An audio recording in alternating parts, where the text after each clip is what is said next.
Itangazo rijanye no kugurisha umwimbu w'ibigori uri mu kigo ca Anagesa. Kuvaho leta y'u Burundi ihimirije abenegihugu mu kugwiza umwimbu, vyaribonekeje yuko abenegihugu bitabiriye akamo, tukaba twabiboneye ku mwimbu waciye wiyongera. Ibyo rero biratwereka yuko akamo batewe n'indongozi z'igihugu bagafashe nkama, tukaba tubibonera rero ku mwimbu wagiye uribonekeza. Nico gituma rero leta y'u Burundi ibicishije ku kigo Anagesa yaciye igura uwo mwimbu, kuko muravyibuka yuko abarimyi bari babisavye ko umusesekara w'umwimbu leta yowugura.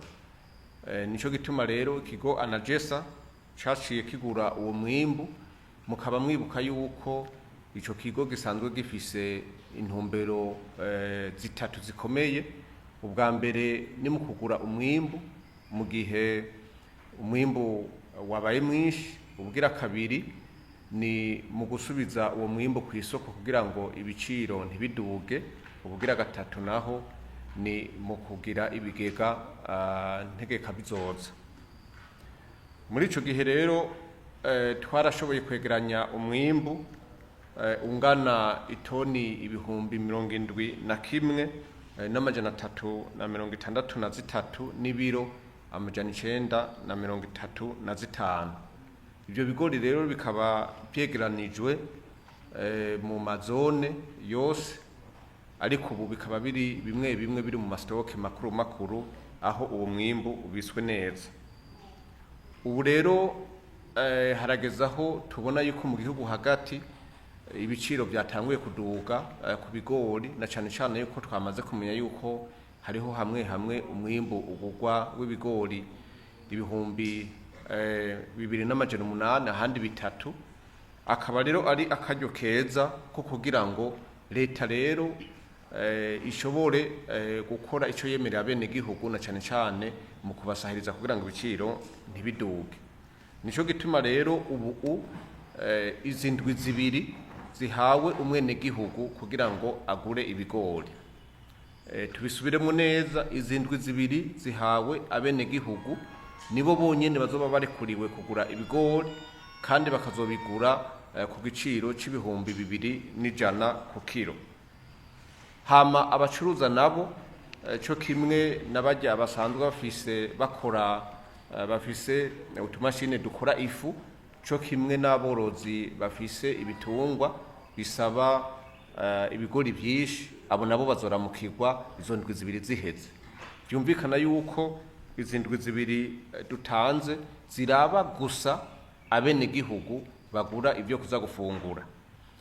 Ibyo bigori rero bakazobitora kuri ajya mastoke ya Anagesa kuva isaha 2 kugeza isaha 9:30. Tukaba rero tumenyesha yuko atamucuruza n'umwe arekuriwe gutora ibigori muri ico kiringo, kuko arakaryo duhaye abene gihugu gusa. Inyuma rero y'izo ndwi zibiri tuzoheza rero tuce turekurira abo bandi babisabye kugira ngo nabo bashobore kuronka ibyo bigori. Twarabonye ko babisabye ari benshi, mbere twabamenyesha yuko n'ubu ibyo dufise byose abavyifuza barashaka no kubimara. Mugabo rero nico gituma twabitegekanije muri izo ngunga zibiri. Ubwa mbere abene gihugu, hama abandi basabye mu nyuma. Igiciro rero cabo bandi tuzokimenyesha mu gihe tuzoba dutanguje iryo sekeza ry'uko abandi bashaka kugura. Ntitwari tuvyiteze ibiharuro bingana gutyo, kandi n'uburyo bwari twakoresheje mu kubigura ntibwari bwarategekanijwe na leta ku rugero rungana gutyo.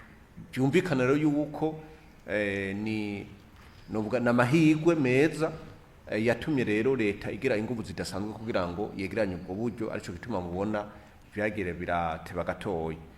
Mugasha mutubaza rero muti none twiteguye gute, kuko n'ubundi ubu amatwi yadusumira, imirima imeze neza, ibigori bimeze neza, n'ubu turiteze umwimbu ushimishije. Nagomba rero mpumurize abarimyi, kuko ubu ikigo Anagesa mwarabonye ko cyashoboye kuriha ibigori byose izo toni mwumva zirenga ibihumbi 71,800. Ni ukuvuga yuko rero ubu naho anagesi igomba ibisubize ku isoko. Ni ukuvuga yuko rero twaramaze gufata ingingo y'uko ayo mahera azoca aguma mu kigo ca anagesa kugira ngo hageze kugura wundi mwimbu bize byorohe. Ubu rero abarimyi borema kuko anagesa irahejeje kuronka umutahe twavuga yuko uzokwamaho kugira ngo mu kugura bize byorohe. Turabizi neza yuko ku isoko ibigori biko birashikana ibihumbi 3 ku kilo, natwe tukaba tugomba tuye ku isoko cyane cyane duha abene gihugu ku bihumbi 2,100. Murumva rero yuko abantu bameze nabi bashobora kwikinga mu kiza kugira ngo babirangure bavyegeranirize abacuruzi. Mugana agomba nibutse abatwumviriza, mu gihe ibigori twa tubitanze ku bihumbi 2,100 nabo bakaca babiha umucuruzi, byumvikana yuko nabo zoca asubira kuba umucuruzi ako ku mahera menshi, kandi twari tubahaye akaryo kugira ngo bonyene bavyigurire bongere bavyibikire. Nico gituma rero twaciye dufata ingingo zikurikira. Ubwa mbere nta uzorenza ibiro 25. Ubugira kabiri nta mukomeresa nta mucuruza n'umwe arekuriwe kwegera naho ariko birashuruburizwa. Ubugira gatatu uzofatwa ariko aragurisha ibigori akuye muri anagesa azofatwa nk'umuntu avuye kwiba leta, kuko birumvikana yuko ku kilo kimwe azoba yivye amahera ari hagati y'ibihumbi 2,100 n'ibihumbi 3. Kuko mwibuke neza yuko umwimbu turonka turawusangiye n'abene gihugu. Kubera iki? Kubera byaba zaba imbuto zaba ifumbire byose leta irabishirako akigoro kadasanzwe, mukamuzi yuko irenza na 50% muyo irihira umwene gihugu. Byumvikana rero yuko abarundi bose abajejwe umutekano n'abajejwe intwaro twese twadukwiye guhaguruka kugira ngo izo ndwi zibiri tuzihe abene gihugu gusa bagura ibigori bashire mu nzu bashobore kwitunganya, kuko umwanya wo kubiha abacuruza n'abandi warategekanijwe izo ndwi zibiri ziheze.